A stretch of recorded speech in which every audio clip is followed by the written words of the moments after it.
محترم سامعین کرام، شعبان معظم کا مبارک مہینہ ہے اور اس مبارک مہینے میں ایک رات ایسی ہے کہ جس میں خیر اور بھلائی کے دروازے کھول دیے جاتے ہیں، اور وہ رات 15 شعبان معظم کی رات ہے۔ اس رات کے اندر اللہ رب العالمین کی رحمت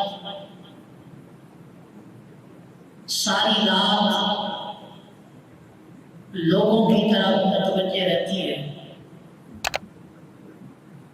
اور اس رات کے اندر کئیوں کی بخشش کر دی جاتی ہے، لیکن کئی بد نصیب ایسے بھی ہوتے ہیں کہ جو اس رات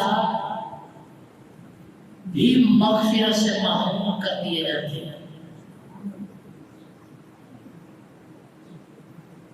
اور ان کو رب کائنات کی صفت رحمت سے فائدہ نہیں پہنچتا۔ یہ رات بابرکت رات ہے، اور اس رات کے اندر زیادہ سے زیادہ اللہ رب العالمین کی عبادت کرنی چاہیے، اور ہو سکے تو اس کے دن کے اندر روزہ رکھیں، کیونکہ آقا کریم صلی اللہ تعالی علیہ وآلہ وسلم کا فرمان ہے کہ جب 15 شعبان معظم کی رات ہو تو فرمایا اس رات کے اندر قیام کرو، اپنے رب کی عبادت کرو، اور دن کے اندر روزہ رکھو۔ ویسے بھی آقا کریم صلی اللہ علیہ وسلم اس شعبان معظم کے مہینے کے اندر سب سے زیادہ روزے رکھا کرتے تھے، جیسا کہ نبی پاک صلی اللہ علیہ وسلم سے سوال کیا گیا کہ ای الصیام افضل بعد رمضان، آج کی حضور رمضان المبارک کے بعد سب سے افضل روزے کس کے ہیں؟ تو نبی پاک صلی اللہ تعالی علیہ وآلہ وسلم نے ارشاد فرمایا صیام شعبان لتعظیم رمضان۔ آقا کریم صلی اللہ علیہ وسلم نے فرمایا کہ رمضان کی تعظیم کے لیے شعبان المعظم کے روزے بقیہ مہینوں کے روزوں سے افضل ہیں۔ آپ غور فرمائیں کہ رمضان المبارک کتنا مقدس مہینہ ہے کہ نبی پاک صلی اللہ علیہ وسلم اس ماہ مقدس کی تعظیم کے لیے شعبان میں اکثر روزے رکھا کرتے تھے۔ ایک تو یہ وجہ ہے کہ حضور علیہ السلام شعبان معظم میں کثرت کے ساتھ روزے کیوں رکھتے ہیں، اور ایک وجہ تحفۃ الاحوذی کے اندر یہ بھی درج ہے کہ نبی پاک صلی اللہ تعالی علیہ وسلم کی عادت مبارکہ تھی کہ آپ ہر مہینے 3 روزے رکھا کرتے تھے، ہر مہینے۔ وہ اگر کسی وجہ سے آپ کے رہ جاتے تو نبی پاک صلی اللہ علیہ وسلم ان روزوں کی قضا شعبان معظم میں کیا کرتے تھے۔ ایک وجہ یہ ہے،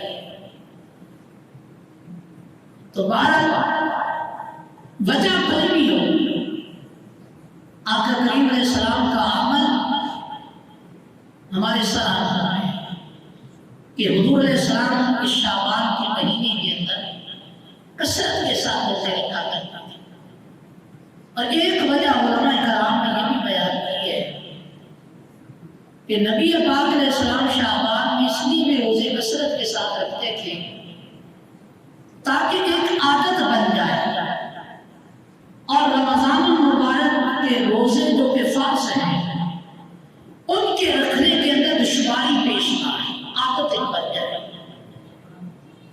تو بہرحال یہ مہینہ اللہ رب العالمین کی عبادت کا ہے، کثرت کے ساتھ روزے رکھنے کا ہے، اور خاص طور پر جو آج کی رات ہے 15 شعبان المعظم جسے شب برات بھی کہتے ہیں، یہ رات خاص طور پر اللہ رب العالمین کی عبادت کی ہے۔ ایسا کہ میں نے شروع میں عرض کیا کہ یہ وہ مبارک رات ہے کہ جس کے اندر خیر اور بھلائی کے دروازے کھول دیے جاتے ہیں۔ تو رب کائنات ہمیں اس رات کے اندر کثرت کے ساتھ عبادت کرنے کی توفیق عطا فرمائے۔ حضور صلی اللہ علیہ وسلم شب برات کو کس انداز کے اندر مناتے تھے، اس حوالے سے جامع ترمذی کتاب الصوم باب ما جاء فی لیلۃ النصف من شعبان میں سے ایک حدیث پاک آپ کے سامنے عرض کرتا ہوں، جس کو روایت کرنے والی حضرت عائشہ سے لکھا ہے۔ آپ کیا روایت کرتی ہیں؟ کہتی ہے کہ قالت فقدت رسول اللہ صلی اللہ علیہ وسلم ذات لیلۃ، فرماتی کہ میں نے ایک رات نبی کریم صلی اللہ علیہ وسلم کو اپنے پاس موجود نہ پایا، یعنی باری میرے ہاں تھی لیکن میں نے آقا کریم صلی اللہ علیہ وسلم کو اپنے پاس موجود نہ پایا، تو فَإِذَا هُوَ بِالْبَقِيِّ رَافِعٌ يَدَيْهِ إِلَى السَّمَاءِ، میں تشویش کے اندر پڑ گئی کہ حضور کہاں تشریف لے گئے، تو میں اپنے حجرے سے جب نکلی اور جنت البقیع میں پہنچی تو کیا دیکھا کہ آقا کریم علیہ السلام جنت البقیع کے اندر موجود ہیں، اور کیفیت کیا تھی؟ کیفیت یہ تھی کہ رافع یدیہ الی السماء، آقا کریم علیہ السلام نے ہاتھ آسمان کی طرف بلند کیے ہوئے تھے۔ تو جب میں نے حضور علیہ السلام کو یوں ہاتھ بلند کیے ہوئے دیکھا اور آقا کریم علیہ السلام کی میری طرف نظر پڑی تو فقال اکنتی تخافین ان یحیف اللہ علیک ورسولہ، آقا کریم علیہ السلام نے ارشاد فرمایا کہ اے عائشہ کیا تم اس بات کا خوف کر رہی تھی کہ اللہ اور اس کا رسول تمہارے ساتھ خیانت کرے، کہ باری تمہاری تھی اور میں کہیں اور چلا گیا، کسی اور زوجہ کے پاس چلا گیا، کیا تم یہ گمان کر رہی تھی، کیا اس بات کا خوف کر رہی تھی؟ حضرت عائشہ صدیقہ رضی اللہ تعالی عنہا نے عرض کی ظننت انک اتیت بعد نسائک، حضور میں نے یہ گمان کیا کہ آپ شاید اپنی کسی اور زوجہ کے پاس چلے گئے۔ آقا کریم صلی اللہ علیہ وسلم نے فقال ارشاد فرمایا ان اللہ ينزل لیلۃ النصف من شعبان الى السماء الدنیا فیغفر لاکثر من عدد شهر غنم قلب، آقا کریم علیہ السلام نے ارشاد فرمایا یہ 15 شعبان المعظم کی رات ہے، اور اس رات کے اندر اللہ رب العالمین کی رحمت آسمان دنیا کی طرف متوجہ ہوتی ہے، اور رب کائنات اپنی صفت رحمت جو ہے وہ آسمان دنیا کی طرف کرتا ہے، اور اس رات کے اندر رب کائنات قبیلہ بنی قلبی بکریوں کے جو بال ہیں ان سے بھی زیادہ لوگوں کی بخشش فرما دیتا ہے۔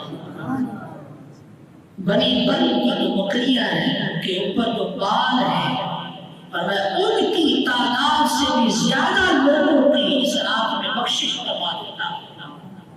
یہاں پر ذکر کیا بنی قلب کا، کیونکہ بنی قلب قبیلہ ہے اور یہ بکریاں بہت زیادہ پالا کرتے تھے اور ان کے پاس بہت بڑی تعداد کے اندر بکریاں موجود تھیں۔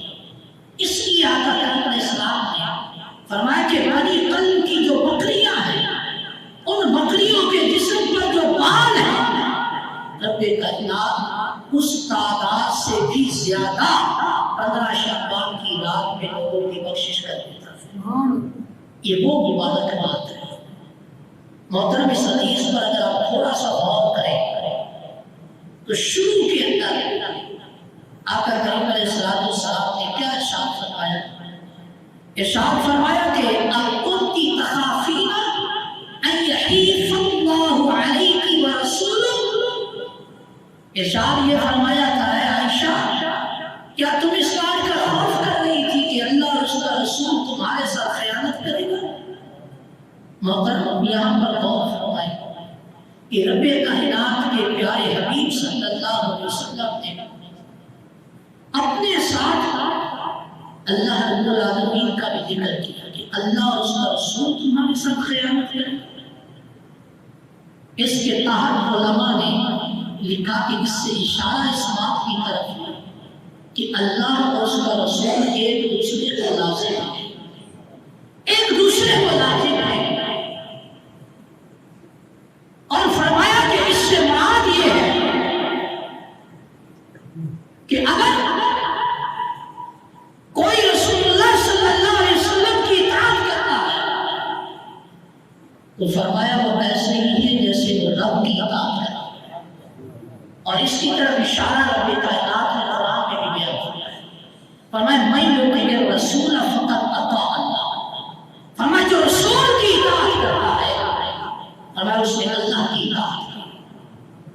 اور ایک اور مقام پر رب کائنات نے اپنے پیارے حبیب صلی اللہ علیہ وسلم کی محبت کو اپنی محبت قرار دیا۔ ارشاد کیا ہوتا ہے؟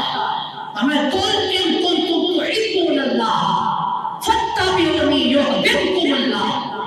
میں محبوب سے فرما دے اگر تم اللہ سے محبت کرنا چاہتا تو میری اتباع کرو، میری پیروی کرو۔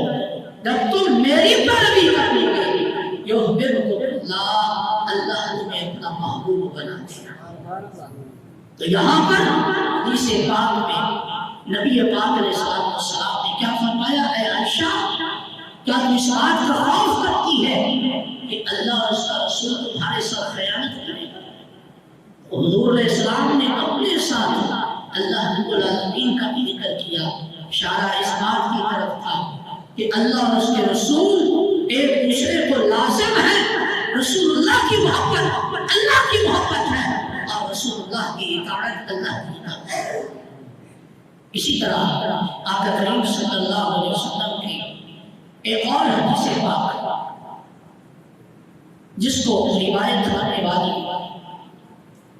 بھی حضرت عائشہ صدیقہ رضی اللہ تعالی عنہا ہے، اور یہ حدیث پاک جو ذکر کی گئی شعب الایمان جلد نمبر 3 صفحہ نمبر 383 پر یہ حدیث پاک موجود ہے۔ حضرت عائشہ صدیقہ رضی اللہ تعالی عنہا فرماتی ہیں دخل علی رسول اللہ، آپ فرماتے ہیں کہ میرے پاس اللہ کے رسول صلی اللہ علیہ وسلم تشریف لائے، فوضع عنہ ثوبیہ، تو نبی پاک علیہ السلام نے رات آرام کرنے کے لیے اپنے کپڑے اتارے ہی تھے اور رات کا لباس پہننے لگے۔ ثم لم یستطعما، ابھی تک وہ پورے پہنے نہیں تھے، تو رات کا لباس ابھی تک پورے نہیں پہنے تھے کہ ان قام، کہ حضور علیہ السلام پھر دوبارہ کھڑے ہو گئے۔ فلبسہما، آقا کریم علیہ السلام نے وہ دو کپڑے اتارے تھے وہ دوبارہ پہن لیے۔ حضرت عائشہ فرماتی ہیں فاخذتنی غیرۃ شدیدۃ، آپ فرماتی ہیں کہ جو ہر ایک عورت کو غیرت ہوتی اس غیرت نے مجھے بھی آپ پڑھا، کیونکہ نبی پاک علیہ السلام وہاں سے تشریف لے گئے۔ تو آپ فرماتی ہیں ظننت انہ یأتی بعد سبعہ باتیہ، میں نے یہ گمان کیا کہ شاید حضور علیہ السلام اپنی دوسری کسی زوجہ کے پاس چلے گئے۔ عائشہ فرماتی ہیں فخرج، میں بھی باہر نکلا، اتبعہ، میں حضور علیہ السلام کے پیچھے پیچھے چلتی گئی، فأدرکتہ بالبقیع الغرقد، میں نے کیا دیکھا کہ نبی پاک علیہ السلام جو ہے وہ جنت البقیع کے اندر موجود ہے۔ یہاں پر ایک لفظ استعمال کیا جاتا ہے بقیع غرقد، اصل میں یہ غرقد جو ہے یہ اس بقیع کے اندر ایک درخت تھا جس کی وجہ سے اس کو بقیع غرقد کہا جاتا ہے۔ اب وہ درخت تو باقی نہیں ہے لیکن نام باقی ہے۔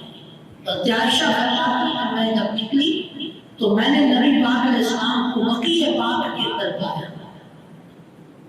یہاں تک کہ یستغفر للمؤمنین والمؤمنات والشہداء، میں نے کیا دیکھا کہ نبی پاک علیہ السلام اپنے ہاتھوں کو بلند کر کے مومن مردوں اور مومن عورتوں اور شہداء کے لیے مغفرت کی دعا کر رہے ہیں،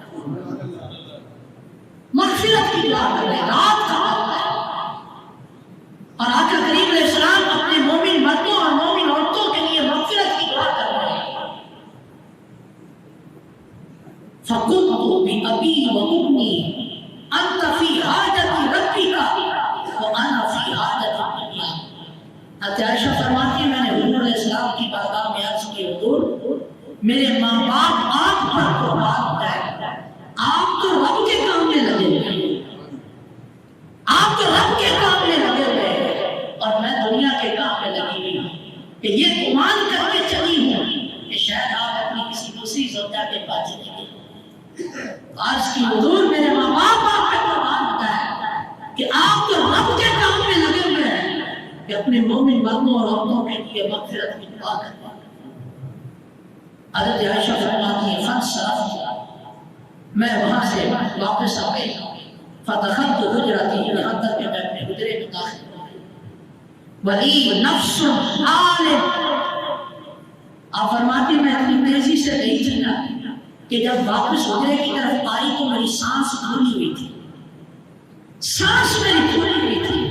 اور یہ آپ دیکھتے ہیں کہ عورت کی فطرت میں ہوتا ہے کہ اس طرح کے معاملات کے اندر عورتوں کو زیادہ سانس چڑھ جاتا ہے۔ تو آپ فرماتی ولی نفس عالم، آپ فرماتی میرا سانس پھولا ہوا تھا اور واللہ قالی رسول اللہ، میں جب حجرے میں آ گئی تو حضور بھی میرے پیچھے پیچھے آ گئے۔ فقال ما هذا النفس يا عائشہ، آقا کریم علیہ السلام نے ارشاد فرمایا عائشہ یہ سانس پھولنا کیسا ہے، یہ سانس کیوں پھولا ہوا ہے؟ اس کے بعد فقلت بأبی وأمی أتیتنی، میں نے کہا کہ میرے ماں باپ آپ پہ قربان ہو جائیں، بس أتیتنی، آپ آ گئے نا میرے پاس، آپ میرے پاس بس آ گئے۔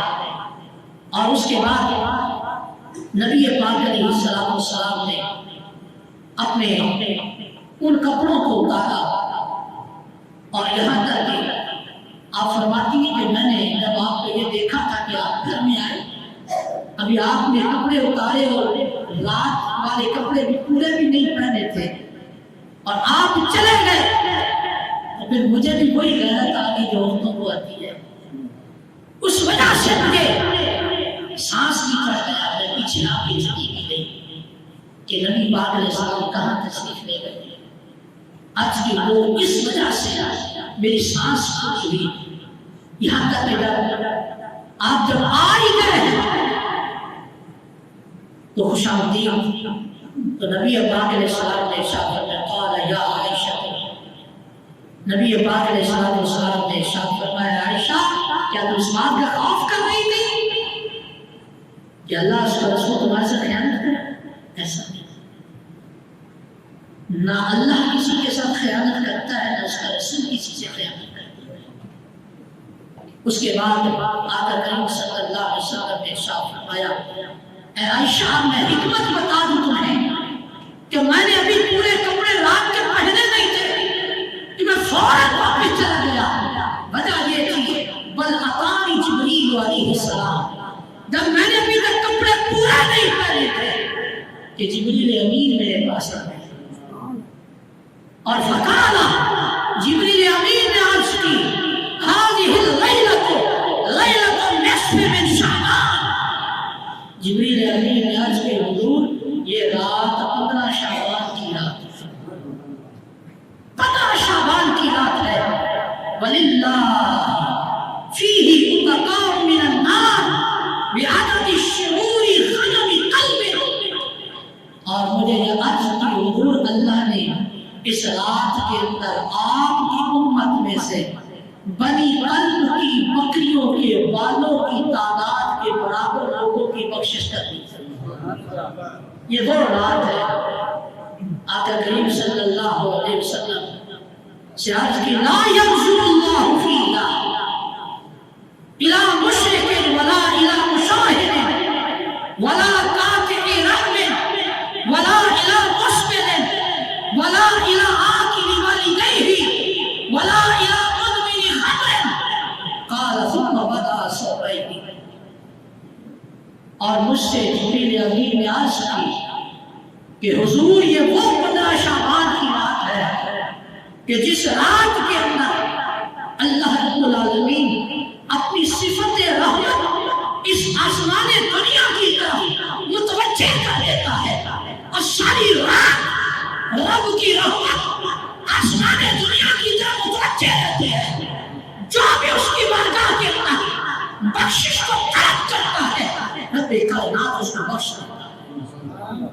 لیکن اللہ کی نظر رحمت ان لوگوں کی طرف نہیں ہوگی. وہ کون سے لوگ ہوں گے؟ جبریل امین نے عرض کی حضور کی بارگاہ میں ولا ينظر اللہ فیہا الی مشرک. عرض کی حضور اس رات کے اندر سارے بخشے جاتے ہیں. ایک مشرک جو ہے اللہ کے ساتھ شریک جو ٹھہرانے والا ہے وہ اس رات بخشش کے پروانے کو حاصل کرنے میں ناکام ہوتا ہے. عرض کی حضور اس رات مشرک نہیں بخشا جاتا. اور فرمایا ولا ولا مشاہد.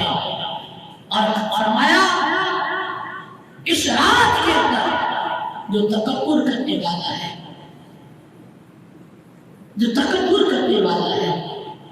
اس کی طرف بھی اللہ کی رحمت متوجہ نہیں ہوگی. اس کی بھی اس رات کے اندر بخشش و مغفرت ہے. اور کس کی طرف ولا قاطع رحم. جو رشتہ داریاں کاٹنے والا ہے، جو رشتہ داریاں توڑنے والا ہے، جو آپس کے تعلقات کو ختم کر دینے والا ہے، وہ بھی وہ بد نصیب ہے جو اس رات اللہ کی رحمت پانے میں ناکام ہے. اس کی بھی اس رات کے اندر بخشش نہیں کی جاتی. جو قطع تعلق کرنے والا ہے، رشتہ داریاں توڑ دے. اور جبریل امین نے عرض کی ولا الی مسلم. عرض کی حضور جو اپنی تہمت کو، اپنی شلوار کو ٹخنوں سے نیچے لٹکانے والا ہے، وہ بھی اس رات اللہ کی رحمت پانے میں ناکام ہے. کہ جس کی شلوار، جس کا تہمت ٹخنوں سے بھی نیچے اور نیت بھی تکبر کی ہوتی ہے. کہ چودھری ہے تو وہ چودھری ہونے کی وجہ سے یہ اوپر کر پڑا تو لوگ تو بولیں گے یہ مولوی ہے. یعنی میں چودھری ہوں لہٰذا میری شلوار ٹخنوں سے نیچے ہونی چاہیے. میں میاں ہوں تو میری شلوار ٹخنوں سے نیچے ہونی. میں سردار ہوں، سوال ہی پیدا نہیں ہوتا کہ میری شلوار ٹخنے سے اوپر کیا. تو مسلمانوں سن لو کہ جس کی تکبر کی وجہ سے شلوار یا تہمت ٹخنوں سے نیچے ہو جائے، جبریل امین حضور کی بارگاہ میں عرض کرتے ہیں کہ رب کائنات کی رحمت اس کی طرف بھی متوجہ نہیں ہوتی. اور ایک حدیث پاک کے اندر تو یہاں تک فرمایا گیا ہے کہ وہ ایڑیاں جہنم میں جائیں گی کہ جو ایڑیاں کپڑے سے خالی نہیں ہوتی، یعنی ڈھکی رہتی ہے. فرمایا کہ وہ جو ٹخنے ہیں، جو ڈھکے رہتے ہیں، خالی نہیں ہوتے، مطلب شلوار لٹکتی رہتی ہے نیچے. تو حدیث پاک نے فرمایا کہ وہ ٹخنے جو ہیں وہ ٹخنے درنے نہ دیں.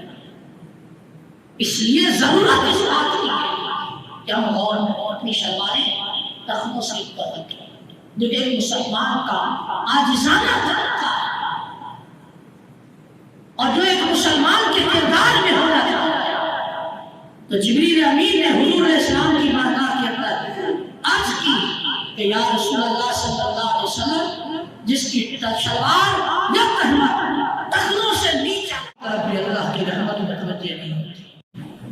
اور فرمایا ولا الی والدین، فرمایا کہ جو والدین کا نافرمان ہے نافرمان ہے وہ بھی اس رات بخشا نہیں جائے گا. جس کو والدین نے آنکھ کر دیا، والدین کو ناراض کرتا ہے، فرمایا وہ بھی اس رات مغفرت سے محروم کر دے گا. اور پھر فرمایا بلا الی مدمن خمر، فرمایا کہ جو شراب کا عادی ہے وہ بھی شعبان المعظم کی 15ویں رات میں بخشش سے محروم ہے.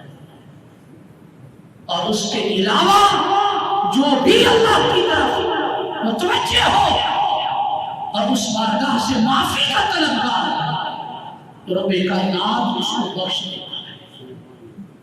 کیونکہ حدیث پاک کے اندر فرمایا گیا کہ اس 15 شعبان المعظم کی رات اللہ کی رحمت آسمان دنیا کی طرف متوجہ ہوتی ہے اور ندا کی جاتی ہے کوئی مغفرت طلب کرنے والا کہ اس کو بخشے، ہے کوئی رزق طلب کرنے والا کہ اس کو رزق دے دیا، ہے کوئی رحم طلب کرنے والا کہ اس پر رحم دے.